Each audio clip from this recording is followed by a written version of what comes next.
That's why I work in retail, and that's kind of why I do what I do. Is I think it's really a cool opportunity when you start to work in small and independent businesses to actually try to create community.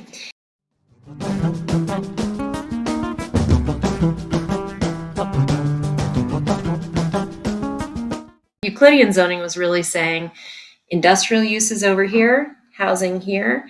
And as we move towards cleaner technology, there's just not as much of a need to really separate that out. Even you see with urban agriculture, people are producing food in cities. You can have goats next door to you. So there's just not as much of a need to separate out those uses anymore. And the more you integrate those uses, the more walkable you are.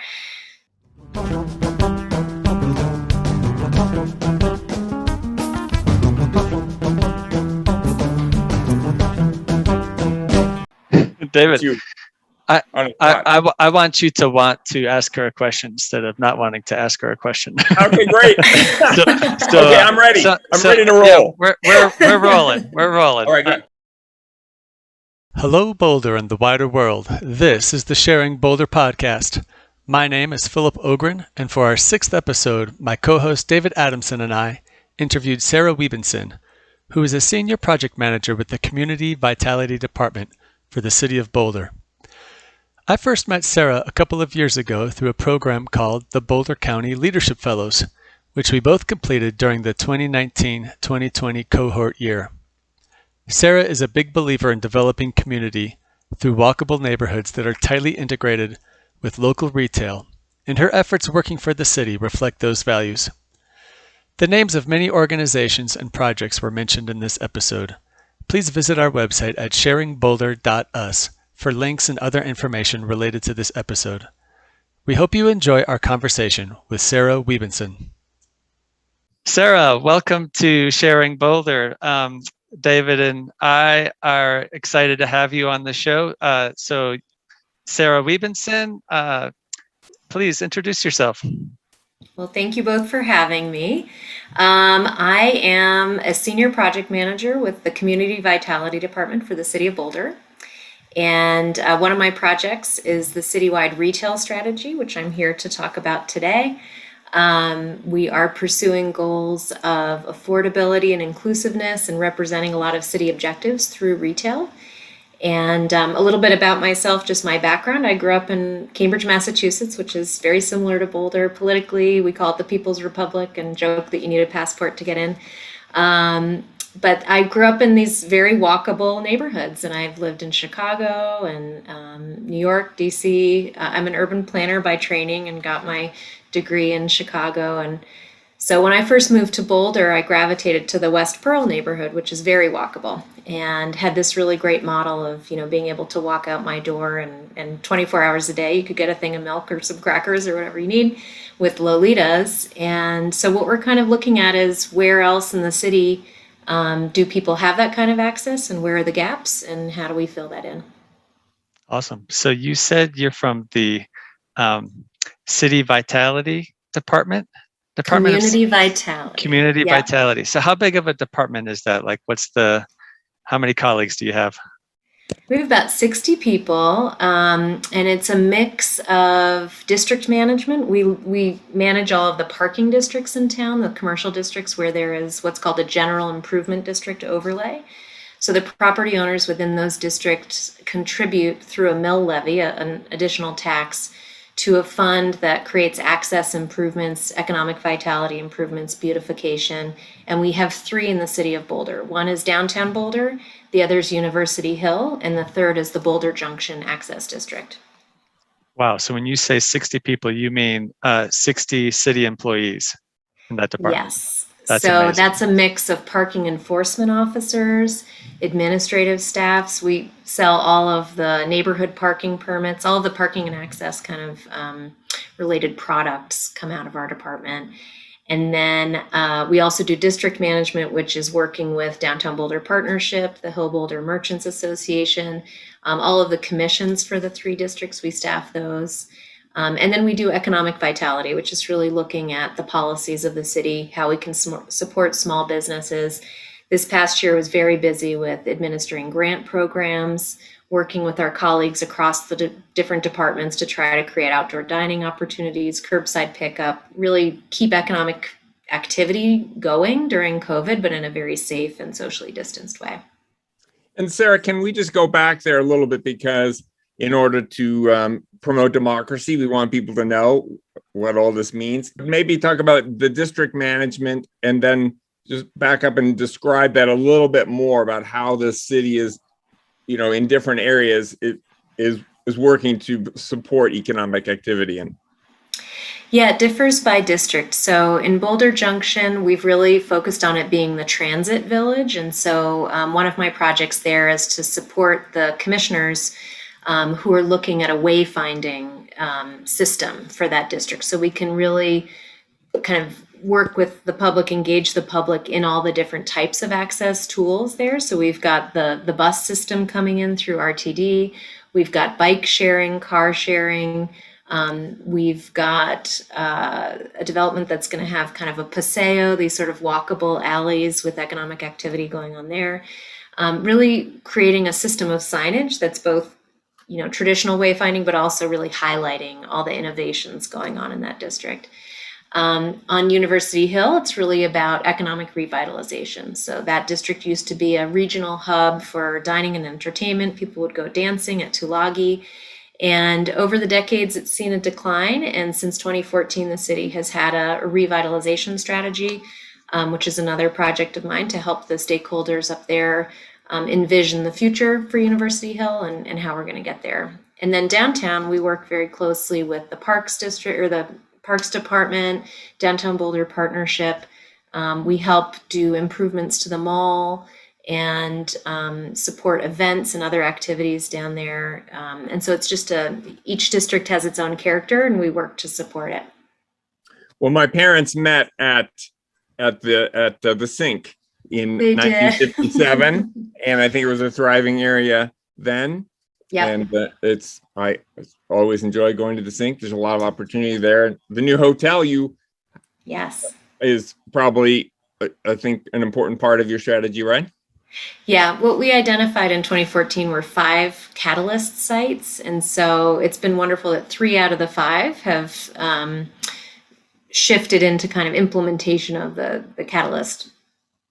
catalytic direction, I guess. So the old bookstore is now a Walgreens. That was huge to really generate economic activity there and be an anchor store that would bring people to the Hill. We have the CU Conference Center that would have been located down at Folsom and Arapahoe. And through negotiations with the city and a lot of support by the city council and others, CU is happy to be locating it near Mackey and on Broadway and really be a part of the revitalization efforts on the Hill. And then we have the Hill Hotel Project, which is a private development that the city has been working with them. We're actually going to be selling an underutilized district asset, there's a parking lot there that is not performing as well as the other parking lot. The hotel is going to be at where Bova's convenience store is? Yes, and one of my tasks is working with all the impacted businesses on the site, and that's where we get into something I'd be happy to talk about, which is our affordable commercial efforts. We have longstanding small and independent businesses, minority-owned businesses, women-owned businesses on the hotel site, and the developer contributed to a relocation assistance fund that the city will administer. And we're actively working with them to plan for retaining them in Boulder and finding them new locations. And a bunch of them are already finding new locations on the Hill, so they'll even be able to maintain their Hill customer base. And this is seen as actually a great opportunity to fill the vacancies on the Hill. We had about 10 vacancies, and now we're down to 3. How would you define, since it's such an important part of the city, what was part of the problem and how you're trying to change that, and if it's related to the lack of diversity of the user groups? On the Hill, that is definitely part of the conversation, is working on diversifying both the neighborhood of the Hill, that you have entire streets that are all rentals, that are primarily students renting those units, and just wanting to try to break that up. A lot of folks are hoping to have more faculty, graduate students, and other members of the community live on the Hill, so that there's not as much of a dominant culture, a homogenous culture there. So we definitely get into that in the commercial district, trying to diversify the types of retailers and restaurants that are there. And we've made some progress where, the Sink is a wonderful example. Cafe Aeon, you could sit down and have table service, and that's more appealing to families and professors. And we've been able to attract some additional sit-down dining concepts since 2014. So we're starting to diversify that. We also, things come in waves. When I first started, it was a lot of taco places. I think we had about 5 taco places. Now, for some reason, chicken. Chicken is it. Everyone wants to come in and sell chicken. So we're kind of trying to limit the number of new chicken concepts, but welcome them at the same time, and try to, have Rosenberg's Bagels is coming in. That's a regional draw, a Denver concept. They're going to open up an ice cream shop as well. And so as we move towards that goal of diversifying, the retail can be an important part of that as well. Yeah, well, so you mentioned the affordable commercial program that you're doing on the hotel site.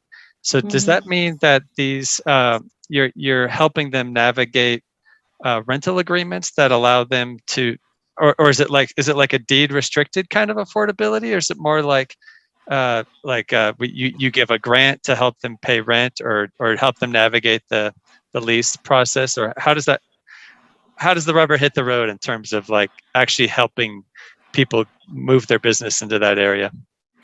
Yeah, we're coming at it from a number of different ways. The affordable commercial would not actually be on site for the hotel project, but what they're doing is contributing to a relocation fund. So they're providing support for the city to help them remain in Boulder. And it's really one of a number of different ways that the city supports small business retention. So we actually just put out an information packet to the city council that by the time this airs will be posted online. And that goes into if we want to move towards expanding and formalizing an affordable commercial program in the city, that's an option. But what we currently do is we have a number of properties citywide that are on, within other facilities. So we've got Mustard's Last Stand is in the Park Central building. We've got all of the central area general improvement district, the downtown improvement district that we manage. We have 11 commercial spaces there. So the city really has an opportunity to provide below market rate leases to the types of businesses that we've heard through our surveys that people would like to retain in Boulder, those small and independent businesses that can serve a more diverse customer base in Boulder to make it more welcoming and inclusive. And so what we can do is craft some eligibility criteria for those spaces that are going to be a part of an affordable commercial program. And so we're looking at a pilot for that downtown right now. We also do a lot of just small business support programs. And if we want to move towards making Boulder more affordable, we can look at things to bring their costs down. So it's not rent subsidies. That would be very difficult to scale up and afford. But we can do things like the Partners for a Clean Environment, the PACE program. They did a pilot last year where they helped food-based businesses, especially minority-owned food-based businesses, replace their refrigeration equipment. So there was a kind of triple bottom line there of helping a more inclusive business base, replacing outdated, non-energy efficient equipment to be more sustainable, and also helping to reduce those costs and generate more economic activity in town. So I think those kinds of programs are a great model. Yeah. And that's great. And just speaking about cost and reducing the cost basis, that I think is an idea that's shared both for housing and for commercial is, addressing the number one cost, which is land appreciation. And I'm wondering if you've looked at, the Dudley Street Neighborhood Initiative in Roxbury, and just the idea that community land trusts take the land out of the speculative market, and thus they control that increase of that portion of land, of cost inflation, and then you can, manage the others better. And I'm wondering if you've looked at that at all, Yeah, I haven't looked at that particular initiative, but that is kind of part of our five-legged stool of affordable commercial is we recently, in two different redevelopment projects, negotiated restrictive covenants that these are private developments, but they will contain a percentage of commercial square footage that will be permanently affordable. And so those spaces will be available to, again, those kinds of tenants that meet those city objectives as far as small and minority owned, women owned businesses. But the deed restriction is really key there, that these are privately generated affordable commercial spaces that will be affordable in perpetuity.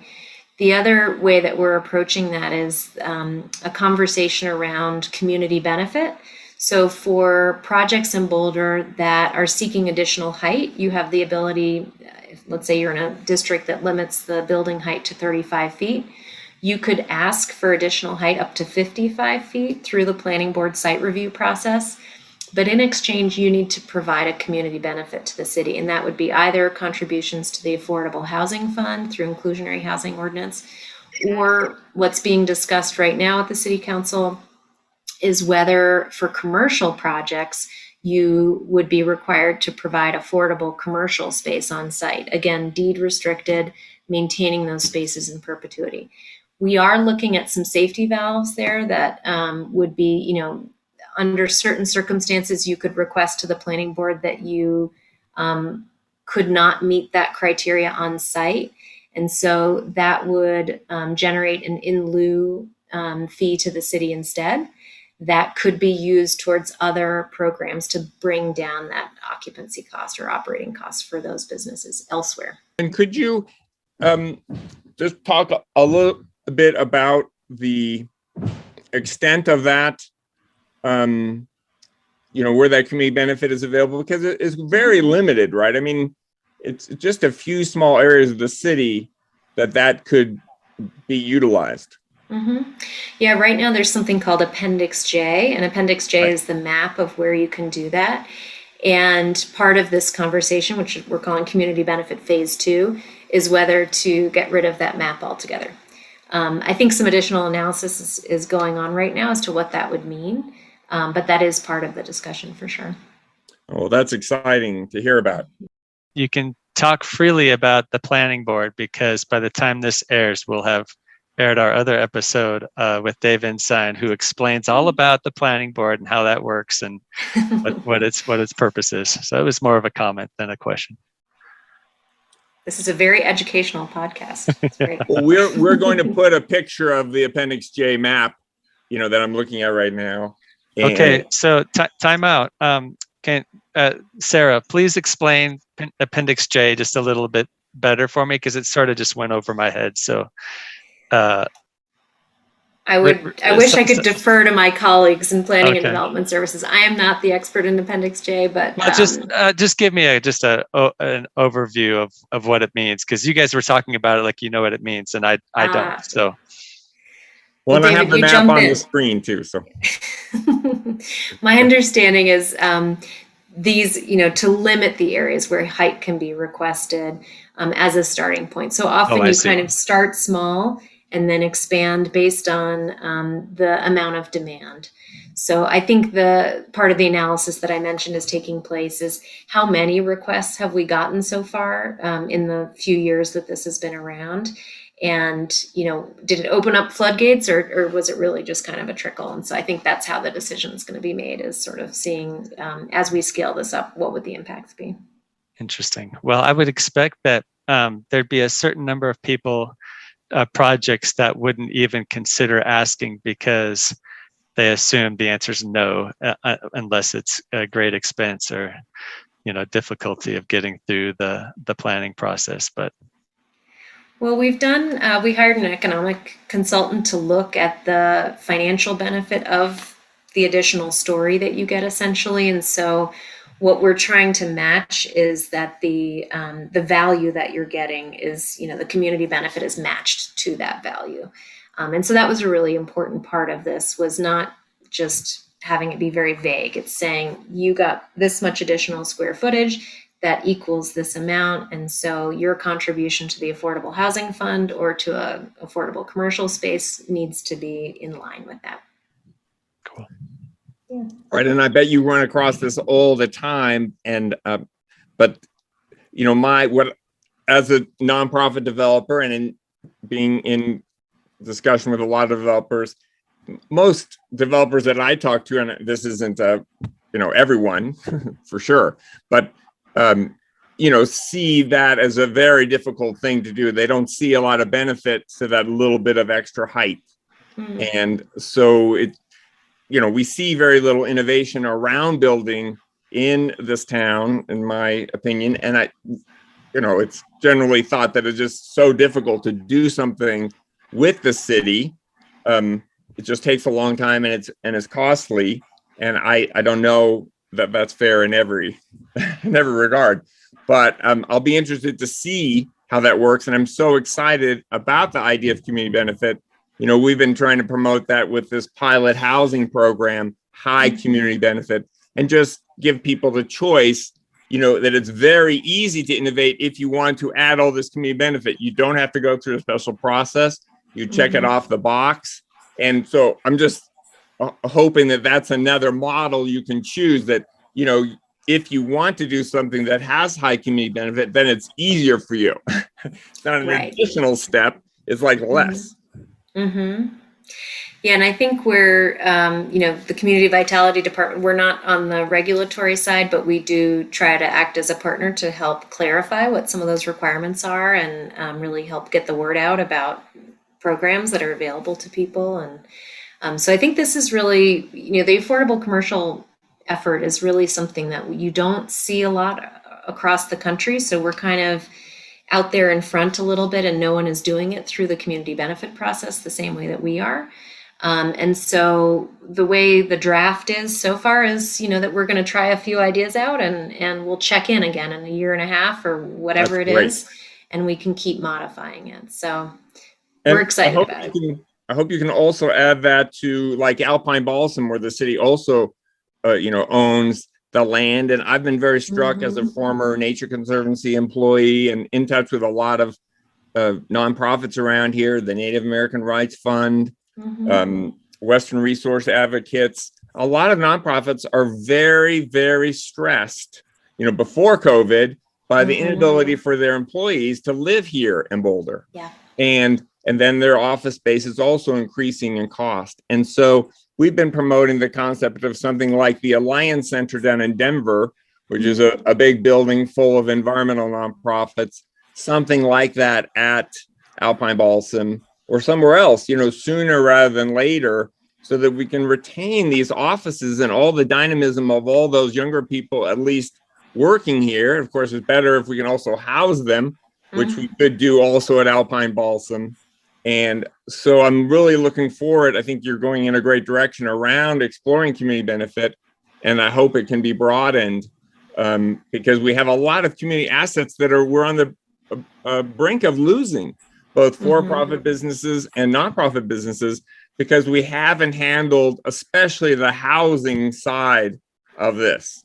But I don't know if you want to go into that, your ability as an innovator and with a comprehensive perspective to collaborate with your colleagues around, like at the Hill, we were talking about the nearby housing and the commercial areas. So are you able to coordinate across your silos to help you innovate?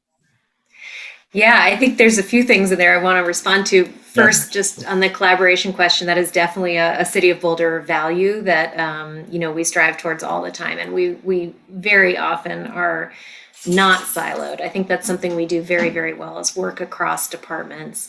And so pretty much all my projects involve at least two other departments. And there's a real benefit to doing that.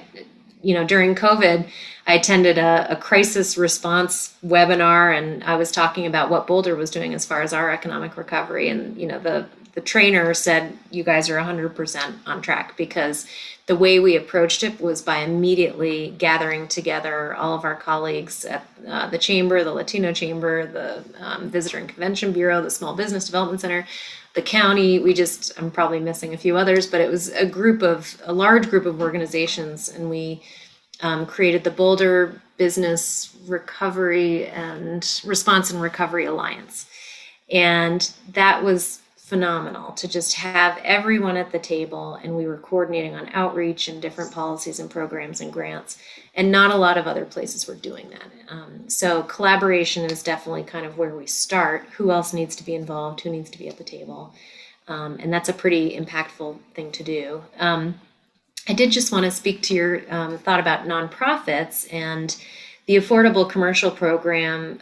If we decide to go that direction and formalize it, the community benefit criteria for the tenants is not just businesses. That's kind of my bread and butter, what I tend to work on, but it would be eligible also for nonprofits, arts and cultural organizations, human service organizations, and other nonprofits. So there is this desire to retain businesses in Boulder that are at risk of being priced out across a lot of different sectors. One good resource for folks to look at is the citywide retail study that we did. We did a lot of survey work. We did a lot of analysis of our current retail base. And one of the cool things about what we did compared to a typical retail study, usually a retail study for a community, they just look at leakage, which is how much are our residents spending in other communities that we could try to capture here? Let's try to get every dollar that we can spend here. And we actually have, we found what's called a really good pull factor. We're actually pulling dollars in for the most part in most areas. But what we weren't doing was meeting people's needs for certain types of goods that served all members of our population. So we had a lot of folks who felt like they couldn't find the right kind of produce to cook their family's home cooking. We had plus size folks who felt like, Target is the only place they could go to find clothes, or senior citizens who felt like Macy's was the only place they felt comfortable shopping in Boulder. So we really looked at it as a welcoming and inclusive, an aspect of the city's comprehensive plan goals to be more welcoming and inclusive. And we really approached it in a different way. And I think I'm speaking for myself, not the city of Boulder, but, philosophically, government is there to provide a public good that the market is not meeting. And so, there is this concern that as rising land prices go up, that we are not able to retain those small and independent businesses or businesses that might meet the needs of all of our community members. So that's where we're stepping in to say, okay, what is the government's role in this?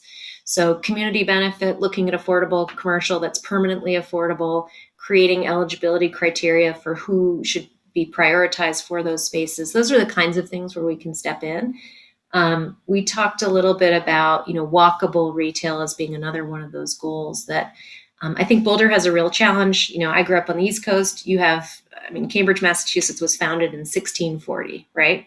So that is not a land use pattern that's based on the car, because there were cow paths all over the Back Bay of Boston, and that's how the roads were made.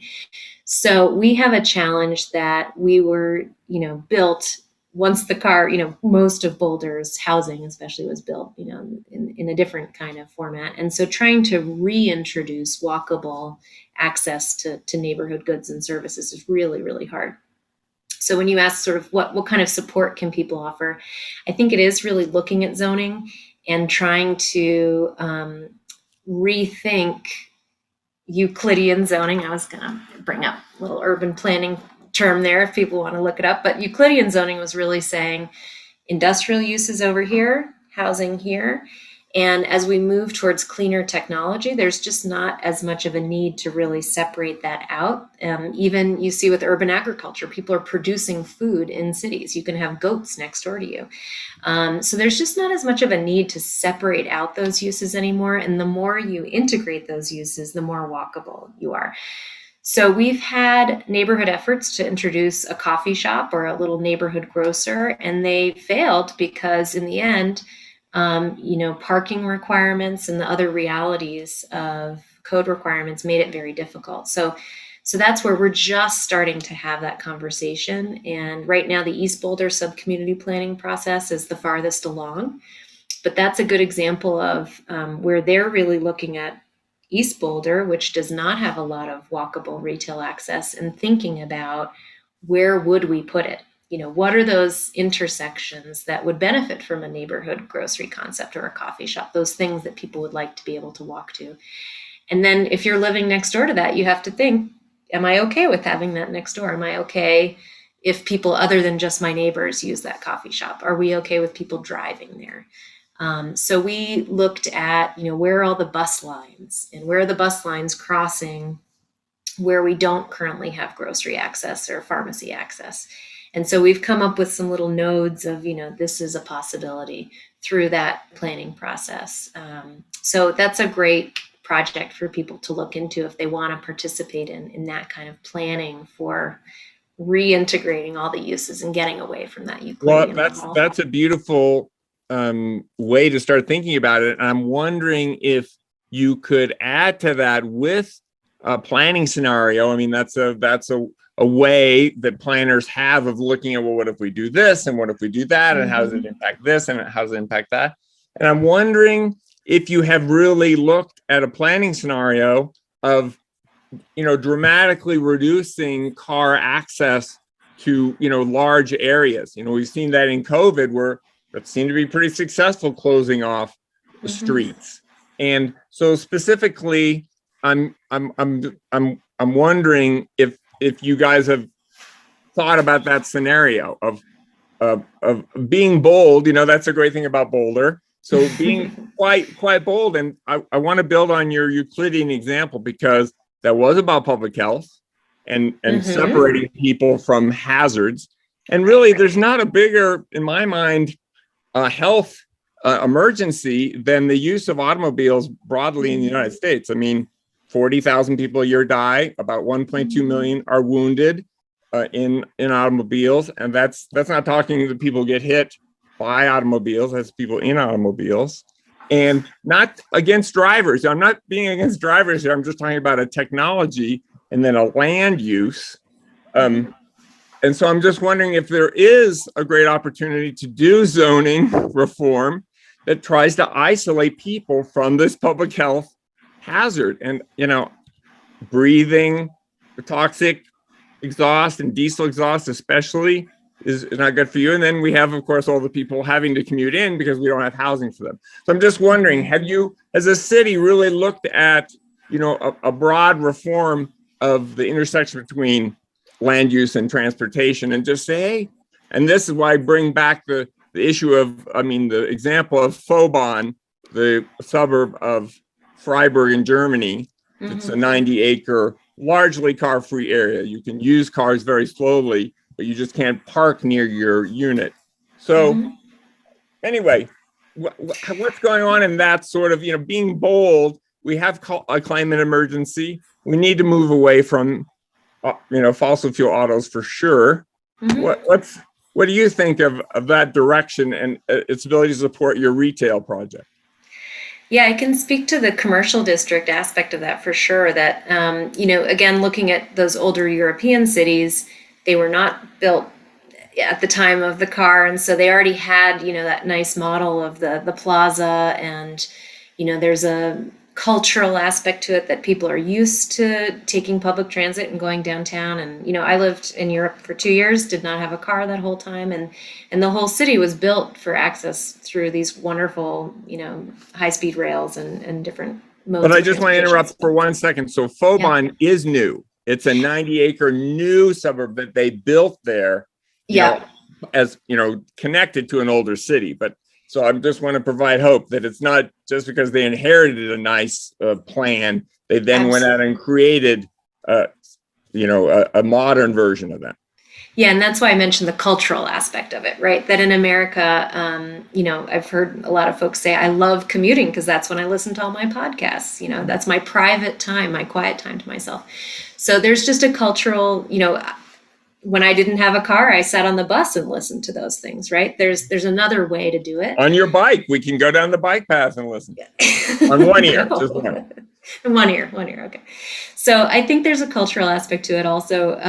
Boulder is a wonderful example to talk about this too, is the pedestrianizing of commercial districts. In Boulder, it was very successful in the Pearl Street Mall. But a part of that, and this is a little bit controversial to say, is that we had 1,200 parking spaces in the immediate vicinity of the Pearl Street Mall. So for regional visitors to the mall, they knew that parking would be relatively inexpensive and very accessible. There were cities like Providence, Rhode Island that pedestrianized their downtown, and it was a real disaster actually for those businesses because they did not have a lot of foot traffic there. It was, from office uses and other things. And so in essence, it went the other way. It did not help them and they undid it within Well, again, 20 years. precisely for what we're talking about, because they didn't have a coordinated approach. So, if all around Boulder, which we've been trying to do in the RMX1 zone to get a little wonky that surrounds downtown, we could, instead of the luxury housing that's ever dominating there, we could emphasize, a denser housing around the downtown. This idea of reducing autos, improving public health that way, improving affordability, more housing units. That requires being able to deliver a benefit to everyone, which is our approach in Sharing Boulder. We think everyone benefits from compact form and more people-powered mobility. But it's not easy to deliver. Like you talked about Providence, that's, everyone points to that. Oh, you see, people won't get out of their cars. Well, at CU, they get out of their cars all day long. That's all they do is walk around. So culturally, Americans do walk if they have to. And even it's beautiful. And there's things to see and buy. And so I'm just wondering how you personally look at the transition we need to make, around economic inequality, around racial segregation, around climate goals. There's a lot to unpack there, but people will walk farther parking at a shopping mall parking spot to the front door of the shopping mall than they will when they're in a historic downtown. They don't want to walk whatever that was, a quarter mile to the, entrance. So it really is perception and culture. And that's not, I'm a stubborn optimist. So I don't think any of that is unchangeable. It's just shifting people's mindset and, density. That's one of those things, right? It relies on density, a thriving commercial district, but people don't like the concept of density. So the way retailers look at it is feet on the street. It's not about being dense. It could be office workers, it could be tourism, it could be students. So it's just that cumulative variety of customers that's really needed. And they don't all have to live above the story. You don't need a 5-10 story building. They just need to have access, which can be through lots of different modes. Well, I remember the 13th Street Bikeway, and the business owners along there were very concerned about the 13th Street Bikeway, but it went forward anyway. And then people liked it. And I think businesses have a good reason to be concerned about a change. I mean, it's hard to run a business. It's very hard. It's hard to adapt. I just can't believe the beautiful flexibility and pluck of our businesses in Boulder. I wonder if there's the scenario idea of really helping people see the benefit. Like, yes, it involves some changes, but look at all these benefits of moving in that direction, not just a little bit. That's the problem, is just doing a little bit of something may not provide the benefit people like, but being bold, of course, scares people too. So as you work with a difficult retail situation, I'm wondering if you think a little bit of change is going to get us where we need to go.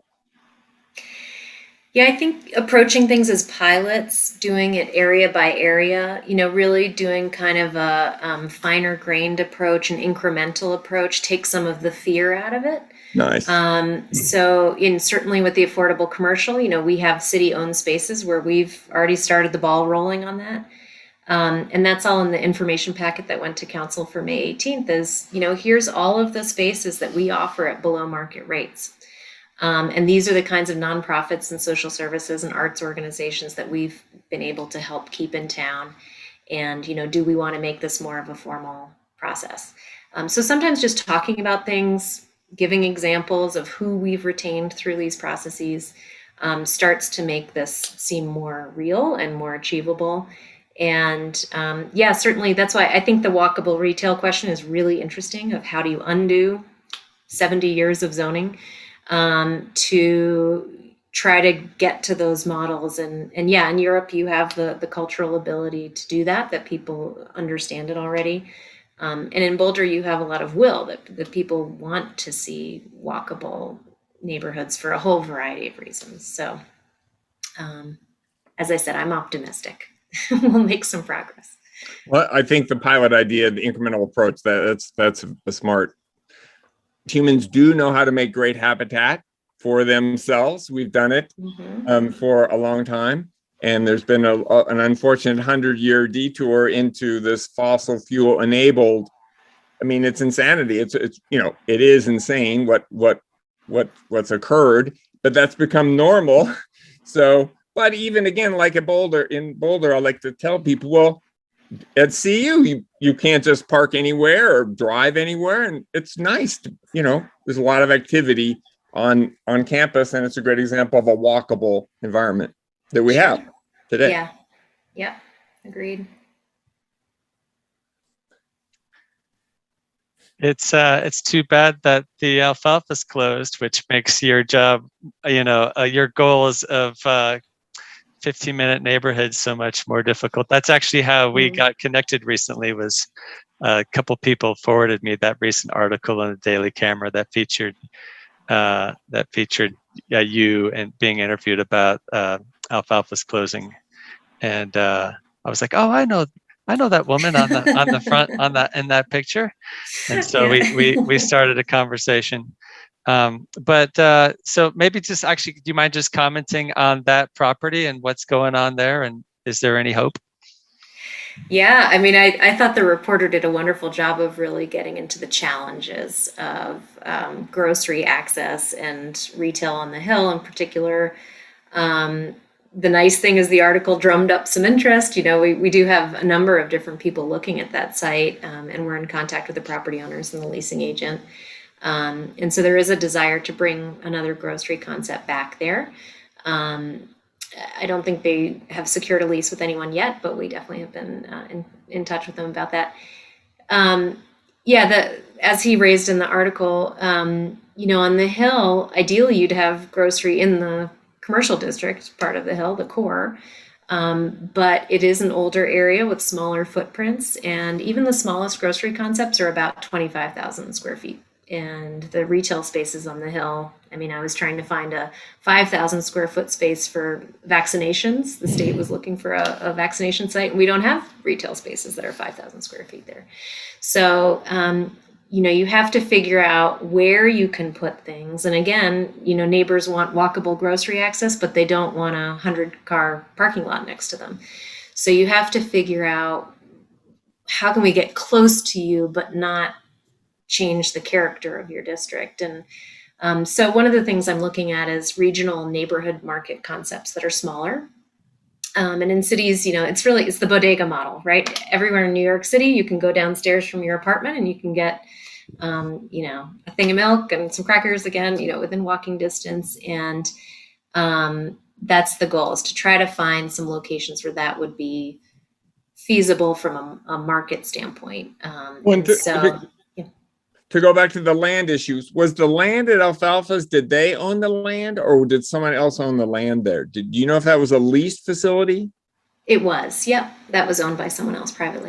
So again, I want to promote that idea of, just as we did with open space, have a city owned or community land trust owned land. And so then there's not the continuous pressure on those owners to keep increasing the rents.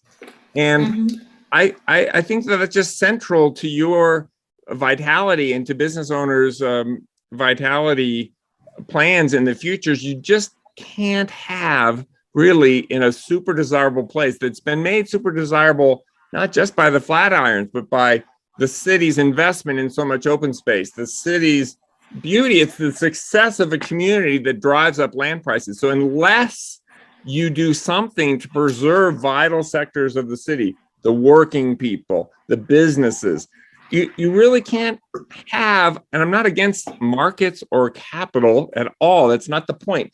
The point is, as we did with open space, we have a great example. We bought the land, and now there's no more pressure on the habitat or the recreational resources. It's there for us.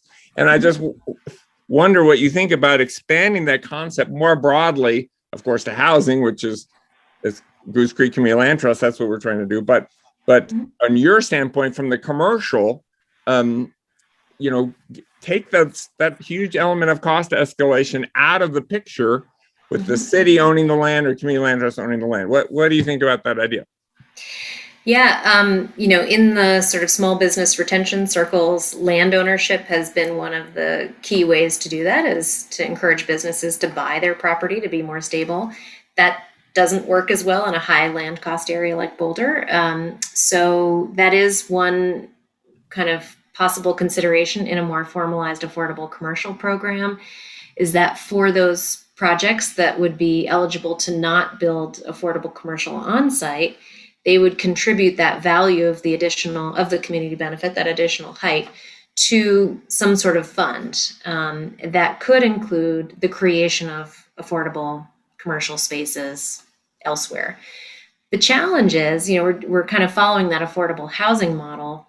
The challenge is we don't have an affordable commercial trust, right? You don't have the entities that exist yet to operate those kinds of funds. So, that's one of the challenges being at the leading edge is we just don't have the models in place. So it may be in a different format rather than buying land, buying properties. It may be towards that direction of bringing the cost down. Well, I appreciate that, but I'd still just want to push back. So we did a major land purchasing program here. We spent $1 billion from 1967, through today we preserved a third of the entire land base of Boulder County. So it's 450,000 acres. The Forest Service owns about a third of that. And then the city of Boulder and the county, through easement or fee, controls a third of the land base, 150,000 acres, the city with 45,000 acres. I mean, we bought it, and we did a sales tax to service the bonds, and we went for it.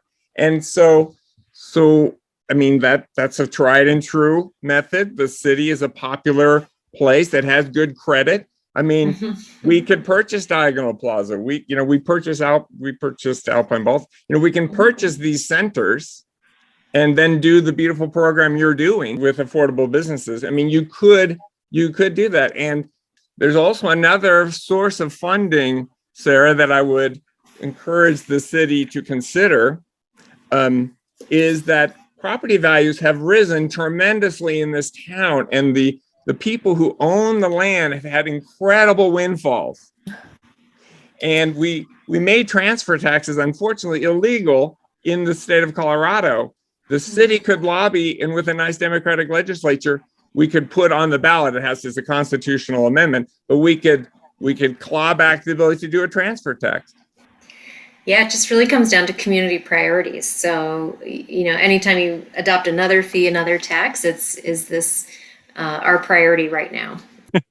Is there anything that sort of stands out as something you'd like to talk about that you want to respond to in the moment right now? Well, I like that you ask people about what they're reading, because one of the books that I've really enjoyed recently is Second Mountain by David Brooks. I don't know if either of you have had the chance to see that, but he actually is initiating this whole project through the Aspen Institute as well, called the Weaver Project. And this is just my own personal kind of passion project, but it goes back to Jane Jacobs. It goes back to lots of people who have worked for many decades in urban planning about how you create those community relationships. And so that's why I work in retail, and that's kind of why I do what I do. Is I think it's really a cool opportunity when you start to work in small and independent businesses to actually try to create community. And that's why I loved Aaron's quote about community is sustainability, and people seeking out connections with other people. And in this last year with COVID, I think that was a really people took a big hit that they didn't have that coffee shop run-in and those daily conversations with people. Even on the bike path, you've got your masks on and you don't really know if that was your neighbor going by.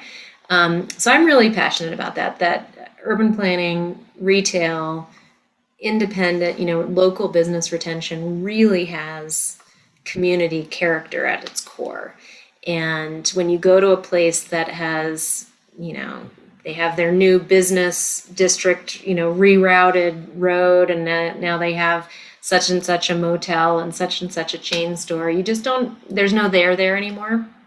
And so I really like that we're kind of heading back towards creating those community relationships and those connections. And I finally got around to reading Bowling Alone, and I love that it was the 20th anniversary edition. He has a whole section about, retail and how that is really, if you move to an online e-commerce, you miss that opportunity for social capital. So anyway, I just wanted to put that plug in for thinking about retail differently, that it's not just I went and got a cup of coffee. It's how did I feel when I went and got that cup of coffee, and who did I interact with, and how did that enrich my life to have that experience? So Yeah, the places we occupy define us in a lot of ways. And so to live in a beautiful place where you have those interactions is just really important. Yeah, agreed. Cool. David, are you reading anything interesting lately? I have been, and I've been reading the Owning the Earth, and then the next and another book about the history of land ownership by Simon Winchester that I will put in the show notes. But they both emphasize what a very narrow and peculiar form of land ownership we inherited. So the British, in around 1500, just started to enclose the land and push the peasants off, and just as a small group of farmers owned it, mostly to grow sheep to sell to the Netherlands. And so this lucrative market in textile, raw material, changed the whole pattern of land ownership in the UK. And then that's what got exported to the United States. And it's just not a human way we've had of looking at land. We've looked at it much more as a community, the people, the different kind of people and animals, and, etc. And so I think it's exciting to keep that in mind, have that perspective of the way we're looking at things is rare and could be broadened or reformed. Cool. Well, I'll be honest, I haven't been reading a lot lately. I've been doing a lot of canvassing for Bedrooms Are for People, helping with the petitions, and that's sort of been eating up my evenings lately. But I did listen to a podcast that you, David, recommended, this episode from Strong Towns. So Strong Towns is a podcast that we're both fans of, and there was an episode called something along the lines of Strong Suburbs. So it was a very interesting episode in which he detailed possible solutions for collaborative decision making with the residents of a street on how to do gentle infill. And the more I think about gentle infill, the more I like it, because there's lots of options for density, and a large apartment building surrounded by parking is not necessarily the most pro-social, pro-community structure that you can conceive of for your neighborhood. And but taking an existing neighborhood and adding micro condos or ADUs, or an end cap at the end of a street that's a bit more intensive, and then thinking about how do you make those decisions so that everyone's happy about it. Well, this guy's got some proposals on how to do that, and I just thought, I don't think I can summarize them very well, but it was a kind of a collaborative approach where the residents get to make decisions. If you don't live there, but you're a landowner, you're kind of a stakeholder, but you don't get the same kind of voting the way the residents do. So it was just I'll make sure that episode is referenced in the show notes. I think you have just a beautiful way that helps people collaborate. And I think that's what Sharing Boulder is all about. It's an incredible city, incredible people. Let's work together. We love ideas. Let's implement some good ones. And so thank you for your approach.